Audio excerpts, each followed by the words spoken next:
nagkaroon lang ako ng konting pagsasaliksik na ginawa at gusto nais kong tingnan kung ano ang relasyon ng pag-aasawa, ang statistics patungkol sa pag-aasawa ng mga Pinoy ng mga dayuhan.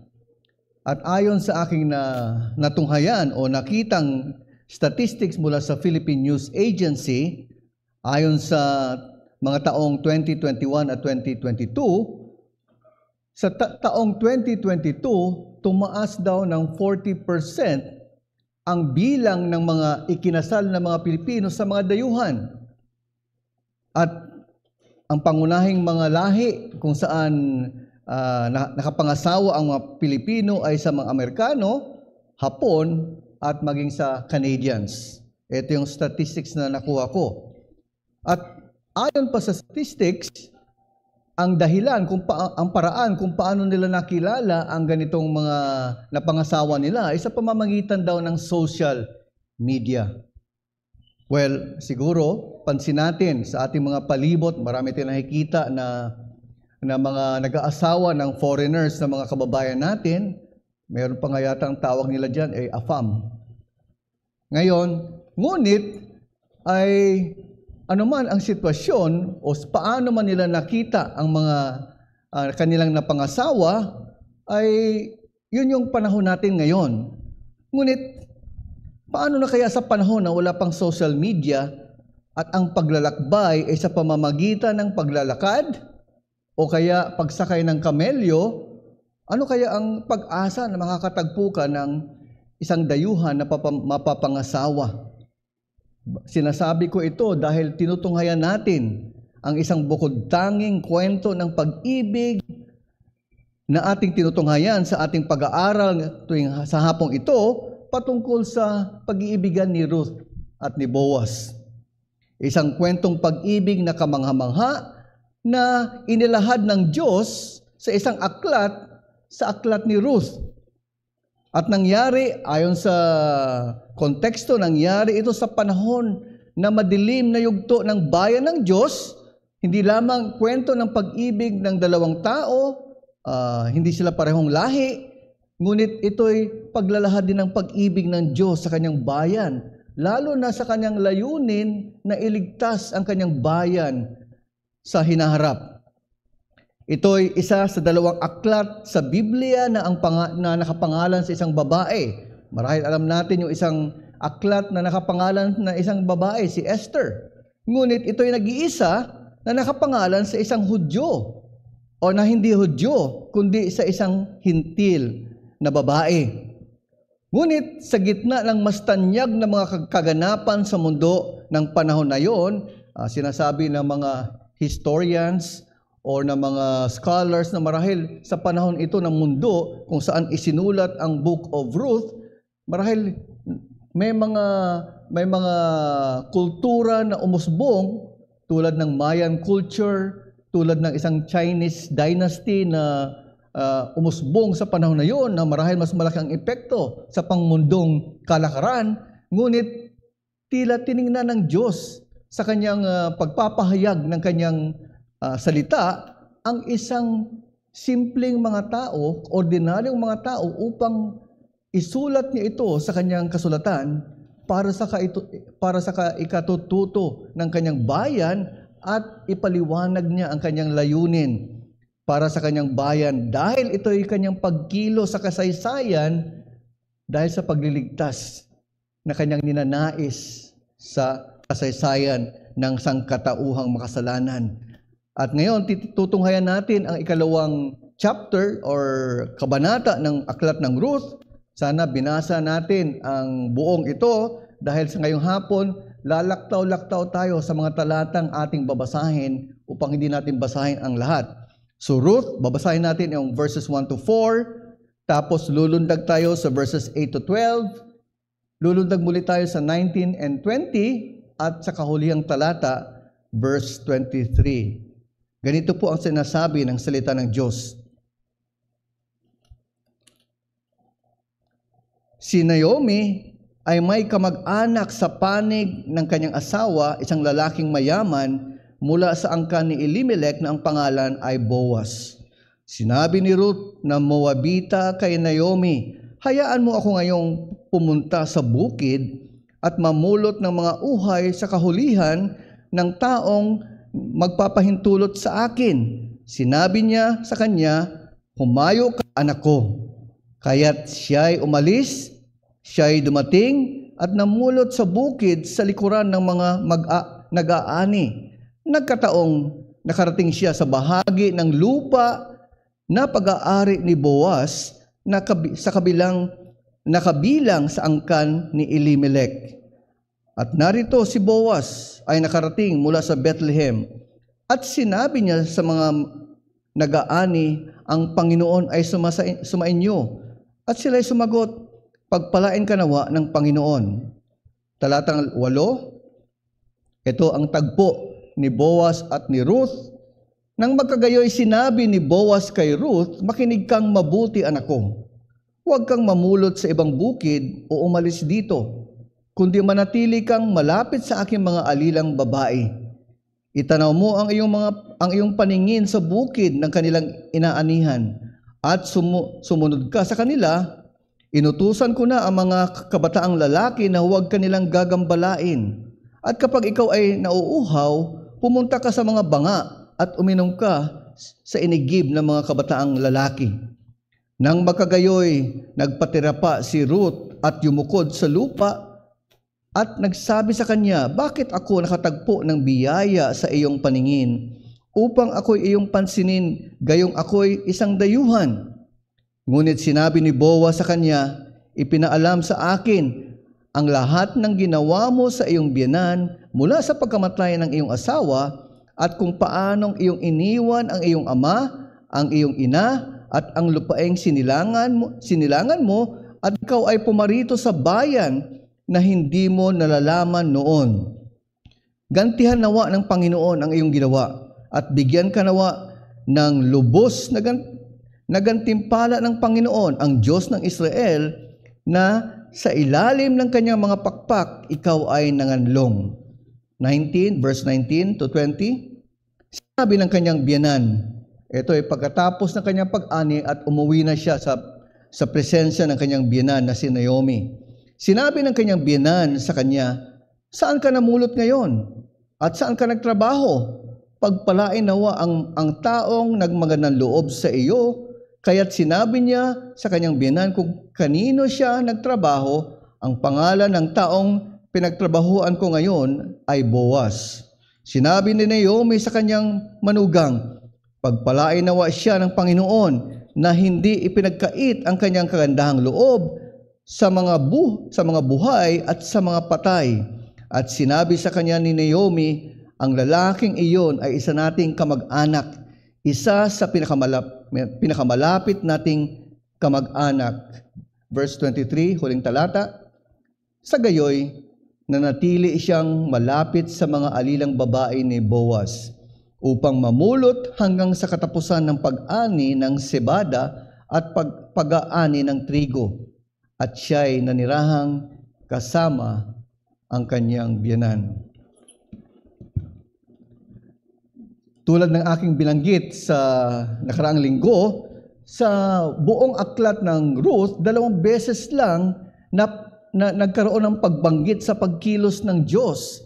At ito'y binasa natin sa last week's, sa chapter 1 verse 6, kung saan hindi naman direktang binanggit doon na ang Diyos ay kumilos, kundi isang balita ang nakarating kay Ruth na kumilos ang Diyos ng mabuti para sa kanyang bayan, kaya ito'y naging hudyat kay Ruth na bumalik sa Huda o sa Bethlehem.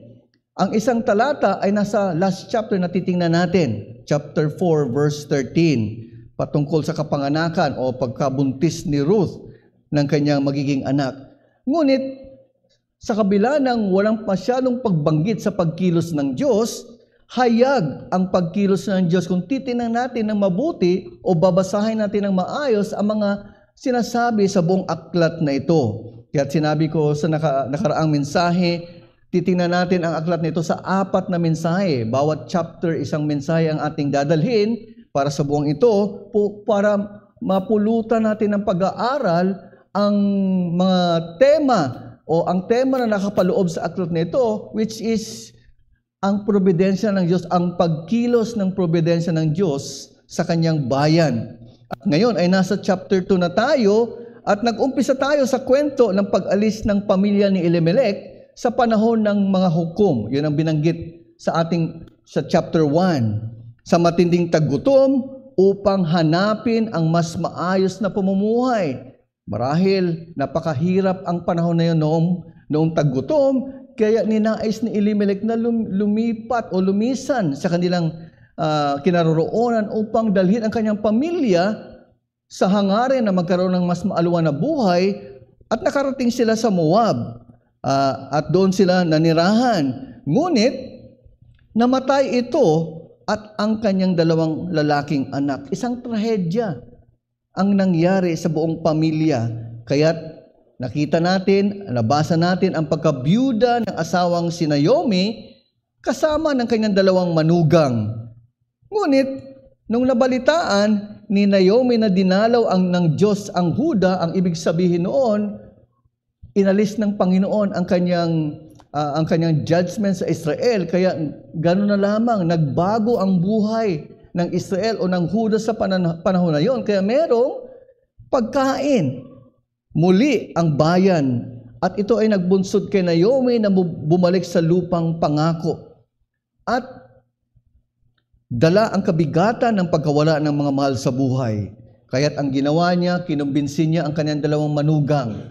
Ang isa ay nanatili sa Moab, ngunit ang isa ay hindi bumitaw sa kanya. At yan ay si Naomi. Ngayon ay kasama niya sa kanyang pagbalik sa Bethlehem. Sa pagbalik sa Bethlehem sa Huda, nagbigay ng hudyat ang may akda na may mabuting inaasahan si Naomi, dahil ito, kung titingnan natin sa chapter 1, last verse, ay tag-ani o tag-ani ng sebada, barley harvest. Isang marahil maiksing phrase, ngunit ito ay may malaking kahulugan kung titingnan natin ang aklat na ito sa panahon o sa nais dalhin na mensahe ng may akda. At sa patuloy na paglalahad ng may akda, bagamat walang tiyak na maasahang pagtutustos, kanyang ipinahiwatig na may kamag-anak daw ang asawa ni Naomi na nagngangalang Boaz. Ito yung chapter 2 verse 1. Isang lalaking mayaman mula sa angkan ni Elimelech. Sa hangaring matugunan ang pangangailangan pagkain, sa ikalawang talata, nagpasya si Ruth na mamulot ng mga uhay sa bukid na kung saan, ayon sa may akda, nagkataong nakarating sa bukid ni Boaz. At ayon sa pahayag ng may akda, ito ang naging daan sa kanilang pagtutustos, sa kanilang pamumuhay. Isipin nyo, galing sa tagutom, galing sa isang trahedya, bumalik sa lupang pangako, sa tamang panahon, at nakarating si Ruth sa bukid ni Boaz na kamag-anak ni Elimelech. Kaya ang sinabi na may akda, nagkataong nakarating siya sa bukid ng may akda. Ngayon, ang tanong natin, paano ito ipapaliwanag? Ito ba ay isang basta nagkataon o swerte lamang na pangyayari? Tinawag ito ng isang komentarista na divine coincidence. Ngunit ito ay isang pagkilos, pagsasaayos ng Diyos ayon sa kanyang marunong na kalooban. Ganito ang mensahe na gusto kong tingnan natin ngayong hapon. Inaayos ng Diyos ang mga kaganapan ng kanyang bayan para sa kanilang ikabubuti sa pamamagitan ng kanyang itinalagang probidensya, hindi ayon sa pagkakataon lamang. God arranges the events of His people for their good through divinely ordained providences and not by mere chance. Inaayos ng Diyos ang mga kaganapan ng kanyang bayan para sa kanilang ikabubuti sa pamamagitan ng kanyang itinalagang probidensya, hindi ayon sa pagkakataon lamang. Bagamat hindi tuwiran ang paglalahad ng may akda na ito'y pagkilos ng Diyos, magkakamali tayo sa pagkaunawa sa paglalahad ng may akda kung ating iisipin na tila isang swerte lamang ang ganitong pangyayari o tagpo. Tandaan natin, soberano ang Diyos at siya'y kumikilos sa likod ng mga kaganapan para sa pagsulong ng kanyang layunin, para sa ikabubuti ng kanyang bayan, at higit sa lahat, para sa kanyang kaluwalhatian. Mula sa tagpong ito, dalawang kaisipan o katotohanan ang dapat nating tandaan patungkol sa pagkilos ng Diyos ayon sa kanyang probidensya. Titingnan natin. Una, ang oras ng mga kaganapan ng Diyos ay banal na iniutos. God's timing of events is divinely ordered. Yan ang isang katotohanan na dapat nating tandaan. Pangalawa, ang pabor ng Diyos na natatanggap ay laging hindi nararapat. God's favor received is always undeserved.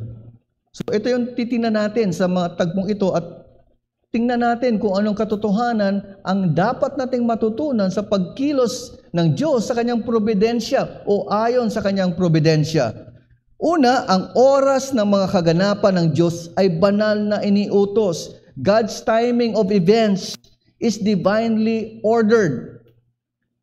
Tandaan natin, sa chapter 1, nung tinignan natin, binasa natin last week, verses 6 and 22, ang sabi roon ay may tag-ani, mayroong pagkain ang Jerusalem. At tinutukoy rito ang tag-ani ng sibada or the barley harvest na sinabi ko kanina.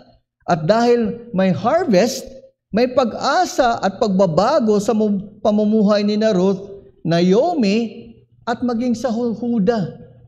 Ito ang senyales o ito ang hudyat sa mga talatang ito patungkol sa pagbabago o pag-asa ng kanyang bayan sa gitna ng kanilang pinagdaanan. At dahil tag-ani ng sibada, ito rin ay panahon ng pagdiriwang ng Pasko ng Panginoon. Tandaan natin kung familiar tayo sa mga uri ng selebrasyon ng pista ng Israel, yung Passover feast, ito yung panahon na ito.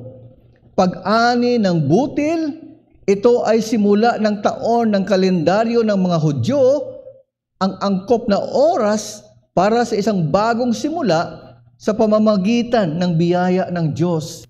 Ito yung hudyat sa pag-aani na ito ay tanda sa gagawing selebrasyon ng Israel ayon sa pagpapasya ng Diyos para sa kanyang bayan.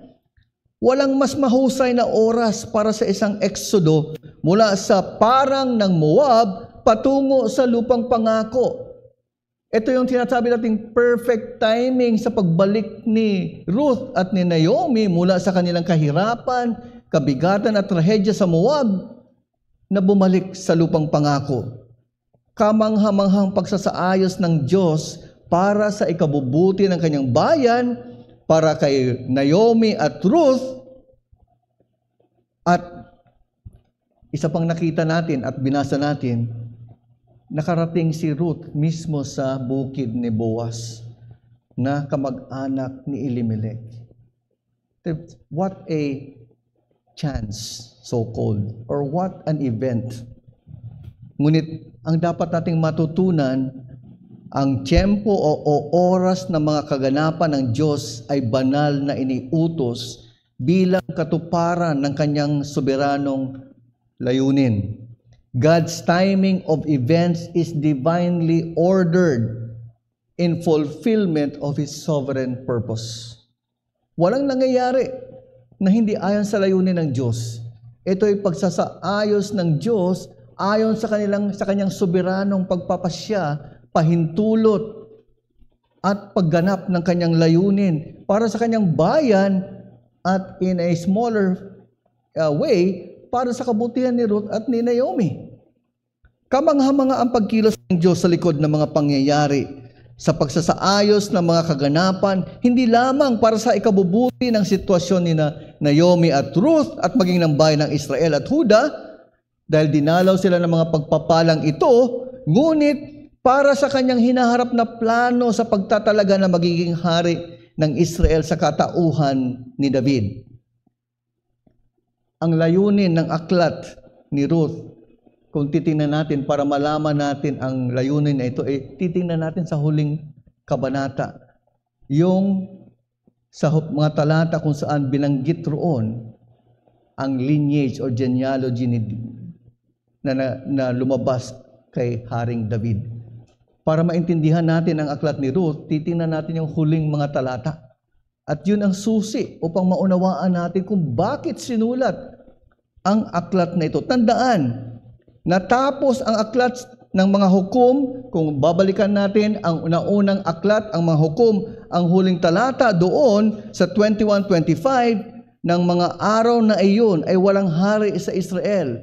So natapos ang Judges sa talatang ito, 21:25, na walang hari ang Israel, ganun ang kadiliman ng kanilang katatayuan, pumasok ang aklat ni Ruth.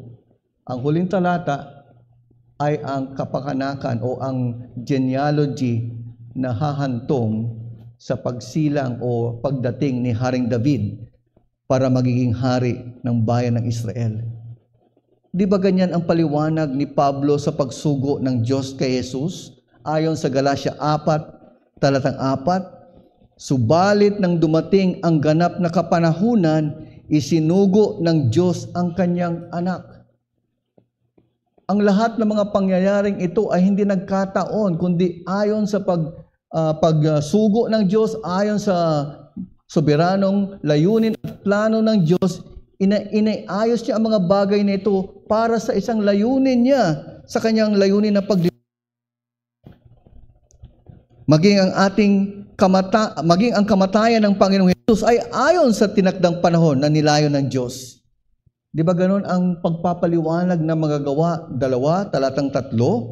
Siya na ibinigay sa takdang pasya at paunang kaalaman ng Diyos ay iyong ipinako sa krus. Ang pagkapako ni Kristo sa krus ay itinakda ng Diyos. Hindi ito isang aksidente o nangyari lang basta-basta na dahil walang kontrol ang Diyos. Kaya ganito rin ang sinabi ng Roma 5, talatang 6, sa tamang panahon si Kristo ay namatay para sa masasama. Itong mga talatang ito ay nagpapatunay kung paano tinatagpi-tagpi ng Diyos ayon sa kanyang probidensyang pagkilos na maisagawa ang kanyang mga layunin para sa mga makasalanan tungo sa kaligtasan nito ayon sa kanyang biyaya. Alam natin yung pamilyar na talata sa Roma 8, talatang 28, sa lahat ng mga bagay ang Diyos ay gumagawa sa ikabubuti ng mga umiibig sa Kanya. Hindi lamang ito sa plano ng Diyos o disenyo ng Diyos sa pagliligtas, maging sa bawat anak ng Diyos, ano man yung mangyari. Sabi riyan, lahat ng bagay. Lahat, ibig sabihin, mabuti o tila hindi mabuti, the good and the seemingly not good, or sa pagkaisipan ng iba, the good and the bad, ito ay hindi aksidente. Ito ay ayon sa layunin ng Diyos. Kaya, maging sa aking gustong kausapin sa hapong ito, ikaw marahil ay nakapagparito, kaibigan, aming mahal sa buhay, aming mga bisita, sa pagdalo o sa pakikinig sa salita ng Diyos online. Marahil kasama ka namin ngayon through the online means. Ito ay hindi aksidente o nagkataon lamang. Isa sa dalawang bagay ay maaaring mangyari. Ikaw ay maaring pagpalain ng Diyos sa iyong pagtugon sa paanyaya ng Ebanghelyo na lumapit kay Jesus na may pagsisisi sa kasalanan at pananampalataya sa Kanya.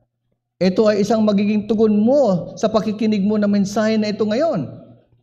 Ngunit, ang masahol ay may karagdagang kabigatan dahil sa iyong pagtanggi sa mensahe ng Ebanghelyo. Dalawa lang ang kahihinatnan. Hindi ka naparito o nakinig sa anumang paraan ng isang aksidente lamang. Nilayo ng Diyos na pakinggan mo, ngunit meron kang responsibilidad na tumugon ayon sa katotohanang inilalahad sa iyo. Kaya nawa, isipin mo ang paanyaya ng Ebanghelyo. Dahil hindi natin masabi kung ano ang mangyayari sa hinaharap. Pero kung ikay tutugon na may pagsisisi at pananampalataya, pagpapala ng Diyos ang laan sa iyo dahil sa buhay na walang hanggan na inilaan niya. Marami tayong ngayong nakikita na mga sakuna, maraming mga pagsubok na pinagdaraanan ang mga kababayan natin, maging ang ating bayan. Ngunit sa larangan ng negosyo, meron tayong tinatawag na there is opportunity in the midst of adversity. Maging sa na pinagdaraanan ng mga tao o ng bayan o ng komunidad, para sa isang negosyante, merong opportunity na kumita. At yun ang mga taong magaling mga lakal at nabubuhay sa iba't ibang paraan. Naalala ko nga pag naputol daw, nakita ko minsan naputol ang isang tulay dahil marahil dinaanan ng malakas na pag-agos ng tubig at hindi makatawid ang mga tao. Ang una nagsulputan sa magkabilang. Siyempre, yung mga stranded na mga pasahero ay kailangan kumain. Pero yung mga marunong, kumita. Nagbigay sila ng serbisyo, nagbigay pa ito ng kaluwan sa mga nahihirapan. Sa espiritual na bagay, sa kapighatian, maging sa kahirapan, may laang pagpapala ang mga panahong ito, kapatid, upang maging puwang sa paglago ng iyong pananampalataya. Paano ka tutugon sa mga kahirapan at pagsubok ng buhay? Ito ay may mabuting layunin ang Diyos para sa iyo, para sa iyong kaluluwa, para sa iyong paglago sa espiritual na kalagayan mo. Kaya isipin mo, ang mga bagay na ito ay hindi nagkataon lamang. Kaya ang hamon ko sa iyo, sa bawat isa sa atin, sa mahihirap na probidensya, huwag kang mahulog sa kawalan ng pag-asa, ngunit nagtitiwala sa matalinong pagsasaoras ng Diyos na mga bagay. In difficult providences, do not fall into despair, but trust God, whose timing, trust God's wise timing in ordering things. Ito ang dapat isipin natin. Naniniwala tayo na ang Diyos ay soberano. Naniniwala tayo na ang Diyos ay marunong, may control sa lahat ng bagay. Ngunit, pagdating sa mga ganitong panahon, napakadali nating manlumo, mawala ng pag-asa. Tila hindi magkaayon yung ating theology o ating pinapaniwalaan sa ating reaksyon o tugon sa ganitong mga kapanahunan. Linawin ko lang, hindi ito madali. Hindi ganun kadali. Kaya kong sabihin ito, marahil hindi ko kakayanin pag ako'y humarap sa isang pagsubok. Ngunit, hindi ito nagagawa ng Kristiyano sa kanyang sariling lakas at kakayanan dahil ito'y ayon sa biyaya ng Espiritu lamang. Hindi mo kailangang mahulog sa lubhang pag-aalala dahil sa sinapit na probidensya, subalit humakbang ka ng may pagtitiwala sa marunong na pagsasaayos ng Diyos ayon sa kanyang soberanong pagpasya. Balikan natin si Naomi. Para kay Naomi, ayon sa kanyang sinabi, mula sa pagkapuno, yun ang kanyang sinabi sa unang kabanata, siya'y dinala sa kawalan.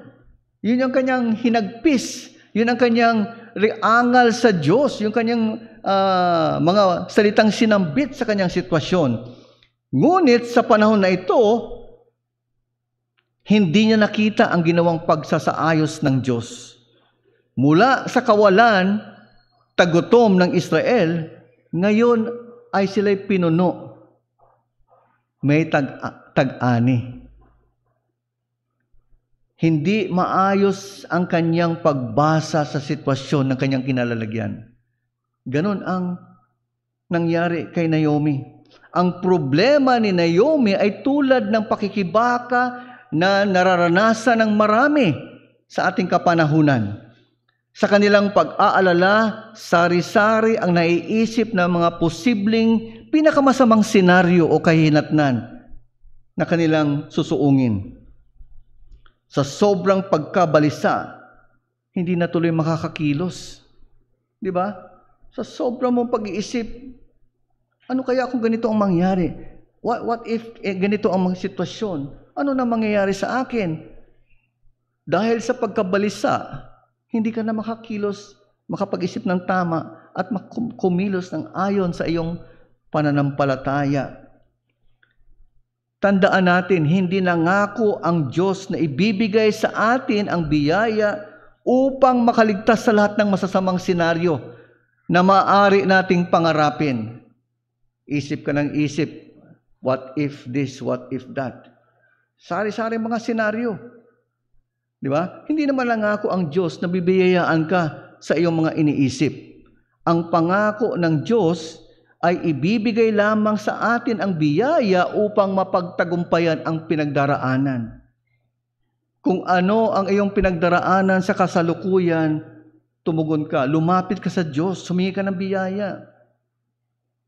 Di ba yun ang sinabi ng Diyos kay Pablo? My grace is sufficient for you. Sa kanyang pinagdaanan, gayon din.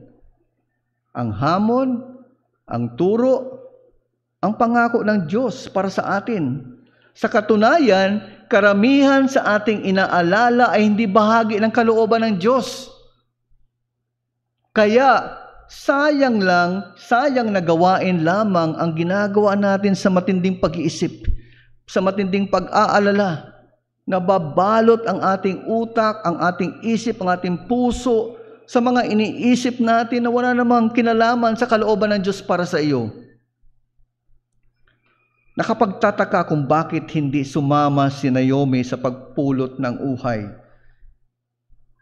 Kawalan man ito ng pag-asa o hindi ang pagtulak o hindi nagtulak, ang nagtulak sa hindi pagkilos ni Naomi, ito'y problema sa sariling karanasan. Kapag huminto tayo sa paniniwala sa kabutihan ng Diyos at ibigay ang ating sarili sa pagdududa at pag-aalala, madali tayong lumubog sa kawalan ng aktibidad, bunga ng kawalan ng pag-asa. Di ba? Sa matinding pag-aalala natin, we are brought into serious inactivity. Wala tayong magawa. Dahil sa sobrang pag-alala, napakarami ng gawain na maaari nating gawin sa kabila ng sa halip na mag-alala. Napakaraming gawain sa iglesia. Maraming nangangailangan ng katotohanan at tulong. Subalit, pag nahulog ka sa pagkabalisa, wala ka ng pagkilos na gagawin dahil ginapos ka na sa mga kaisipang ito na wala namang katuturan sa kahulihan. Tayo ay nag-aalala dahil gusto nating kontrolin ang mga bagay. Ngunit sa halip, umasa tayo sa Diyos na may kontrol sa lahat ng bagay. Hindi mo kayang kontrolin ang sitwasyon. Umasa ka sa Diyos dahil siya ang mas marunong, makapangyarihan na may kontrol ng lahat ng mga bagay.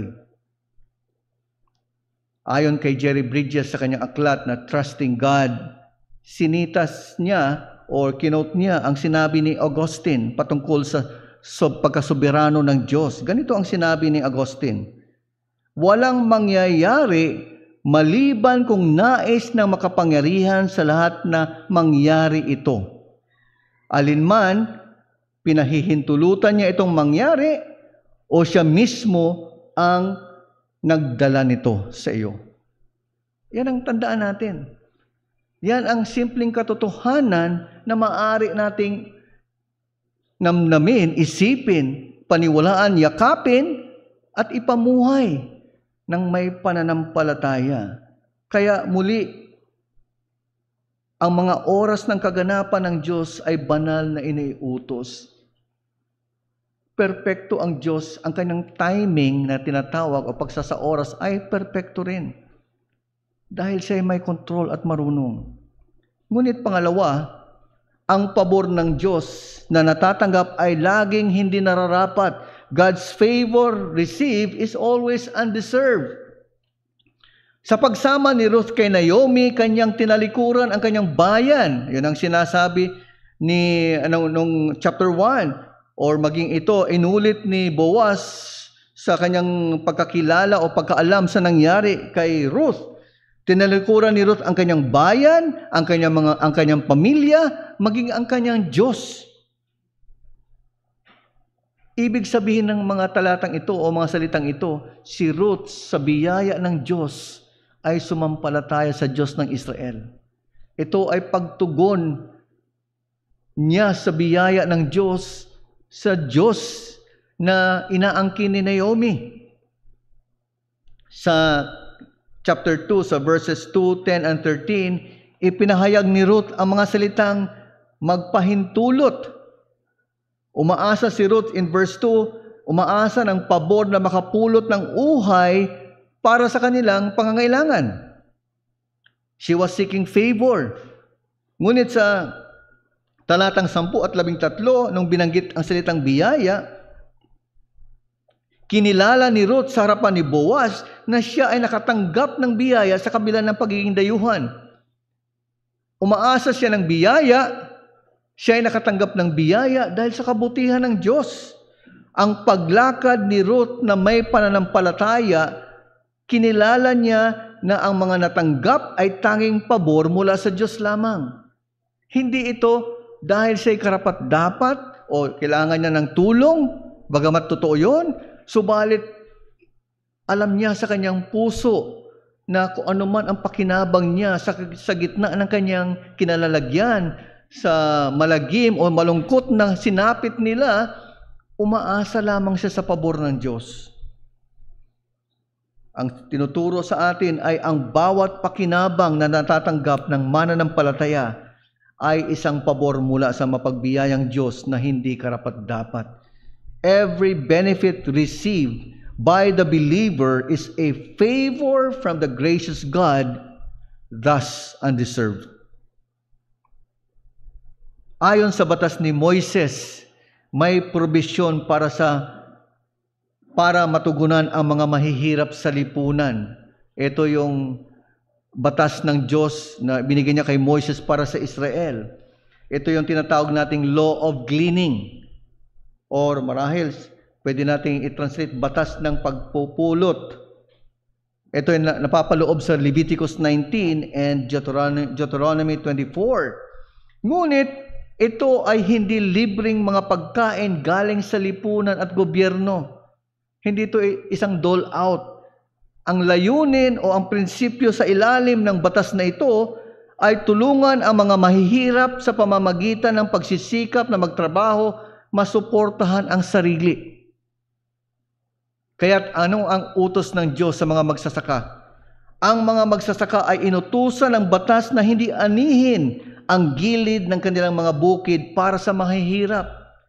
Isipin natin kung ginagawa pa rin natin ito ngayon, bagamat hindi na ito nangyayari, napakalaking bagay ito para sa mahihirap. Ito yung karunungan ng Diyos para sa bayan ng Israel na para ang mahihirap ay hindi magutom. Ngunit ito'y tatrabahuin ng mga mahihirap upang may kakainin sila. Kailangan nila magtrabaho. Kailangan nilang mamulot ng uhay. Subalit hindi lahat ng mga magsasaka ay sumusunod. Alam natin yan. Hindi naman lahat ay sumusunod sa utos ng Diyos sa panahon na yon. Kaya makarating ka sa isang bukid na may ganong kaisipan ang may-ari, isang pagpapala yon mula sa Diyos. Sa pagpasya ni Ruth na mamulot ng uhay, siya ay lumabas na may pananampalataya na sa isang lugar makatagpo ng mapagbigay, may takot sa Diyos na may-ari ng lupain na magbibigay ng puwang para sa mga mahihirap. Kaya gano'n na lamang ang pagkilala ni Ruth sa pabor na natanggap mula kay Boaz na isang makadiyos na tao. Paano natin nalaman na si Boaz ay makadiyos o may takot sa Diyos? Pansinin natin ang pagbati niya sa kanyang mga tauhan. Ayon sa ating binasa, ang sabi niya sa kanyang mga tauhan, ang Panginoon ay sumainyo. Medyo unusual yata yung pagbati nito sa mga tauhan. Ano ang naging tugon ng kanyang mga tauhan? Pagpalain ka nawa ng Panginoon. Napakagandang relasyon ng may-ari ng bukid at mga tauhan na ipinamalas ni Boaz. Ito'y nagpapatunay na si Boaz nga ay isang taong may kakayanan at namumuhay na may takot sa Diyos. Kaya maging ang mabuting pagtugon ni Boaz kay Ruth ay dahil sa patutuo rin ni Ruth. Ano ang sabi niya? Dahil sa mabuting pakikitungo ni Ruth sa mga tauhan. Siya ay nagpaalam, siya ay humingi ng pabor, at pinagkalooban siya. At ayon sa mga tauhan o tauhan ni Boaz, siya ay nagsikap hanggang gabi. Ganon ang kanyang pagpupursigi upang maibsan ang kanilang kahirapan, ang kanilang sitwasyon sa kanyang pagsisikap na maghanap buhay. Bukod pa riyan, pinakita rin ni Ruth ang katapatan nito kay Naomi sa pagkanlong sa pakpak ng Diyos ng Israel. Ito ang pinatotohanan ni Boaz na kanyang narinig o paano kinilala si Ruth ng lugar na yon, ng mga tao. Ito ay nagpapatotoo ng kabutihan ni Ruth. Kaya't ang panalangin ni Boaz, nasuklian ng Diyos ang kabutihan ni Ruth kay Naomi. At sa susunod na kabanata na tutunghayan natin ito, makikita natin ang resulta ng ganitong mga pananalita ni Boaz. Ang muling tugon ni Ruth sa ganitong mga pangungusap, sa ganitong mga pag-uusap nila ni Boaz ay pasasalamat. Ang pasasalamat niya ay dahil napawi ang kanyang takot at pangamba at naging mabait ang pananalita ni Boaz sa kanya. Isipin natin, para sa panahon, doon sa panahon na yon, kung ikaw ay foreigner, iba ang tingin ng mga Hudyo. Hindi basta-basta ginagalang, hindi basta nirerespeto. Kaya isang pabor ang kanyang natanggap sa kabila ng kanyang sitwasyon bilang kinikilalang labas sa pangako ng Diyos o mga taong kinamumuhian ng Diyos, ang Moabites. At yun ang sitwasyon ni Ruth. Ngunit sa biyaya ng Diyos, nakasumpong siya ng mga pagpapala at mga pabor.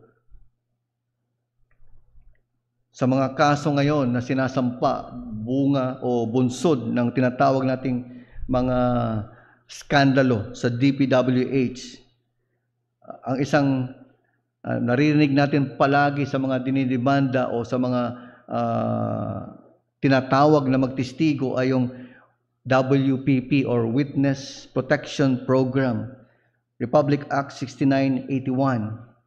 Ito ay naglalayon na bigyang proteksyon ang testigo at maging ang pamilya nito laban sa paghihiganti at kahirapan sa kabuhayan upang tumistigo sa kasong kriminal.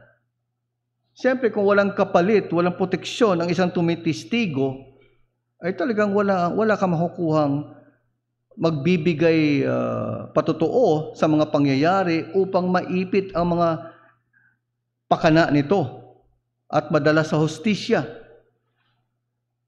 Ngunit tayo ay mga makasalanan. Tayo ay nasa ilalim ng EPP, Eternal Protection Program. Isang pabor ng kaligtasan. Dahil binigyan tayo ng tungkulin na tumistigo para sa biyaya at kapangyarihan ng Diyos na magligtas ng mga makasalanan. Napakaganda ang tungkulin natin. Napakagandang biyaya ang ating natanggap. May tungkulin tayo na patotohanan. Patotohanan ang kabutihan ng Diyos, kaya kailangang palalahanan natin ang ating mga sarili dahil sa mga pagpapala at biyayang ating natanggap o mga pabor na ating natanggap. Kaya't ang hamon, lagi mong palalahanan ang iyong sarili na ang bawat pakinabang na iyong tinatamasa ay isang hindi nararapat na pabor mula sa Diyos. Always remind yourself that every benefit you enjoy is an undeserved favor from God. It's simply put that way. It is as simple, as straightforward as that. Sa pag-uwi ni Ruth, siguro, paano kaya kinarga ni Ruth yung napaka-bigat na kanyang pinasan? Siguro ganun kalakas ang mga kababaihan noong panahon na yon. Tinatayang marahil nasa early 20s si Ruth at marahil malakas pa siya. Ang kanyang inuwing pagkain ay tinatayang para sa 2 linggo. Patunay ng kabutihan ng Diyos na bago ang kaisipan ni Naomi, lumambot ang puso sa Diyos. Kaya't gano'n na lamang ang kanyang sinabi, pagpalain ng Panginoon ang di nagkait ng kagandahang loob sa mga buhay at sa mga patay. Si Boaz ang kasangkapan ng Diyos, ipakita ang kabutihan niya. Ang matigas na kapaitan dahil sa paghatol ng Diyos ay nagbago sa pagdalaw ng kabutihan at biyaya ng Diyos. Nakilala na ang Panginoon ay hindi tumigil sa pagpapakita ng kanyang tipan sa kanyang mga inibig na mga tao na hindi karapat-dapat. Ngayon, malinaw na nakita ni Naomi ang kanyang hangal na desisyon. Siguro, dahil sa kanyang pag-angal at reklamo, natakpan yung kanyang mata sa tunay na mga pagpapalang laan ang Diyos sa kabila ng mga pangyayari. At ngayon, biglang nabago, nagkaroon ng mas maliwanag na paningin at tamang pagtugon si Naomi. Gayon na lamang ang kanyang pagpayo kay Ruth na manatili sa bukid ni Boaz. Huwag kang lumayo sa bukid na yan, dyan ka lang. Ay nangako nga si Boaz na dito ka lang hanggang katapusan ng pag-ani. At yun ang naging advice o payo ni Ruth or ni Naomi kay Ruth. Marahil ito ay babala niya na huwag gayahin ang pagkakasalang nagawa niya. Dahil nabuksan ang kanyang mata, natuto siya sa kanyang sirkumstansya at pinagdaan, ganun na lamang ang kanyang payo kay Ruth. Huwag ka nang umalis. Siguro naisip niya, nung kahirapan nila noong panahon na yon, dahil sa kanilang pagsuway sa Diyos, tumungo sa greener pastures of Moab, trahedya ang sinapit. At least, siguro sa panahon ito, natuto si Naomi. At gano'n na lamang ang kanyang payo na binigay kay Ruth. Nagpatuloy si Ruth hanggang sa katapusan ng pag-ani ng sibada at trigo. Yun ang binasa natin sa huling talata. At kung titingnan natin ang hudyat o ibig sabihin ng mga ganitong salita, ito ay panahon ng pista ng unang ani. Bahagi ito ng selebrasyon ng Pentecost or Feast of Weeks ng Israel. Kaya't naranasan ni Naomi at Ruth ang unang bunga ng pagliligtas ng Diyos sa pamamagitan ng ani kay Boaz. Naranasan nila ang mga pagpapalang ito ng Diyos. Ang mga pistang ito ng Israel ay upang ipakilala sa kanila na ang mga pabor na kanilang nakakamtan ay dahil sa kanilang Panginoon, ang Diyos, si Yahweh. At sa ating pag-aalala ng Pentecost sa Bagong Tipan, pinagdiriwang ng Bagong Tipan ang pagbuhos ng Espiritu ng Diyos sa mga Hudyo at Hintil sa pinagsamang pagtitipon ng Iglesia ayon sa mga Gawa, 2 kabanata, pagtitipon ng Hintil at Hudyo bilang kinatawan ng Diyos, ang Iglesia ng Diyos sa Bagong Tipan. Ang pagsama ni Ruth sa pamamagitan ng pananampalataya sa bayan ng Diyos ay isang anino ng mas malakas na ani. Mag-aani sa mga hintil sa paglawak ng biyaya ng Diyos, sa pagkilos ng biyaya ng Diyos sa Bagong Tipan, at patuloy ito sa ating kapanahunan.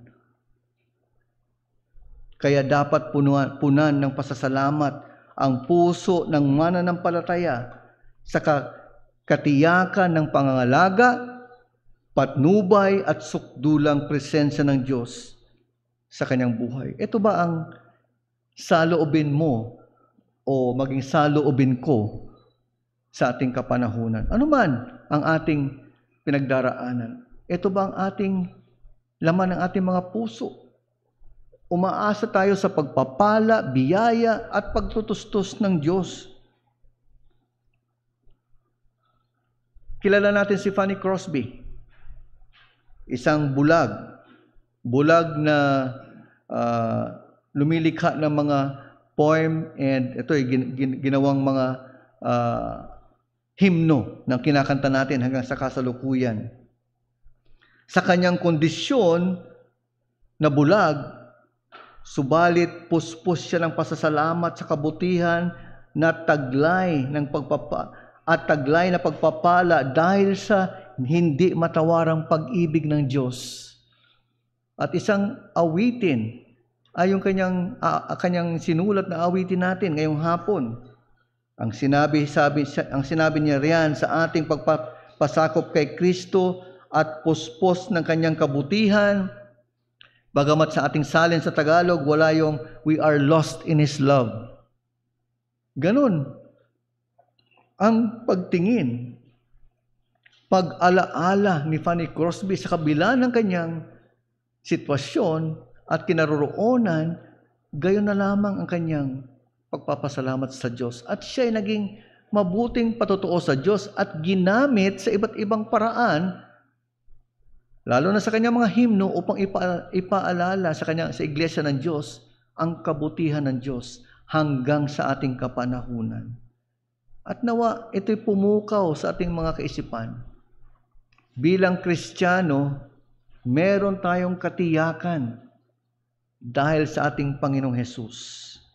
At nawa ito ang ating saloobin sa ating pag-awit bilang tugon sa hindi natin maisip, maintindihan na pagkilos ng Diyos sa kanyang providensya, ngunit ito'y pagsasaayos ng Diyos para sa inyo at sa aking kabutihan na tutungo sa kanyang kaluwalhatian.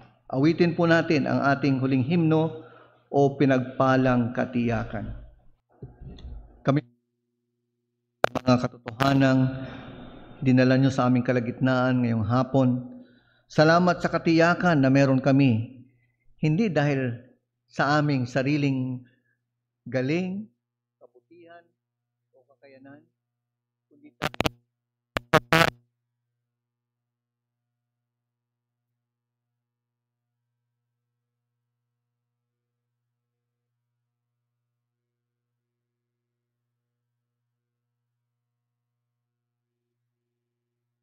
ibang mga probidensya na maaring malulungkot na probidensya at mapapait na probidensya na maaring dumaan sa amin. Makakaasa kami na ito'y ayon sa inyong soberanong pagpasya, ayon sa inyong soberanong kontrol. At ito ay, dahil ito'y may kontrolado nyo, meron kayong mabuting layunin para sa ikabubuti ng inyong mga anak, upang kayo ang mabigyan namin ng kaluwalhatian. Kaya nawa, Panginoon, matuto kami o makita namin ang mga katotohanang ito ay iyong ginagawa ayon sa iyong banal na utos. Ang mga oras ng mga kaganapang ito ay pagsasaayos ayon sa inyong marunong na pagpasya. At kung meron kami mga pabor na natatanggap, ito ay dahil kayo ang mapagbiyayang Diyos, bagamat hindi kami karapat-dapat. Kaya nawa, Panginoon, ang tamang pagsamba, ang tamang pagpapasalamat ay ibigay namin sa iyo lamang, dahil kami ay hindi karapat-dapat sa lahat ng pagpapala at biyayang ito. Salamat dahil minsan isinugo niyo na ang inyong anak upang maging kahalili sa amin sa krus ng Kalbaryo, tumanggap ng pasakit upang kami ay angkinin niyo bilang inyong mga anak. Panginoon, kung meron mang isang hindi pa kumikilala sa Panginoong Hesus sa aming kalagitnaan, mahabag po kayo sa kaluluwang iyon. Makita niya ang pagpapalang laan sa kanyang pagsisisi sa kasalanan at pagtungo sa Panginoong Hesus ng may pananampalataya. Kami na inyong mga anak, turuan niyong patuloy na mamuhay ayon sa katotohanan ng inyong salita sa kabila ng mga hindi kaaya-ayang probidensya na marahil mararanasan namin bilang inyong mga alagad. Ikaw nawa ang siyang maluwalhati sa aming mga buhay sa inyong iglesia. At mapuspos kami ng paghanga at pasasalamat sa nag-iisang Diyos na banal at makapangyarihan sa lahat. Ito ang aming panalangin na may pasasalamat sa pangalan lamang ng aming Panginoong Hesus. Amen.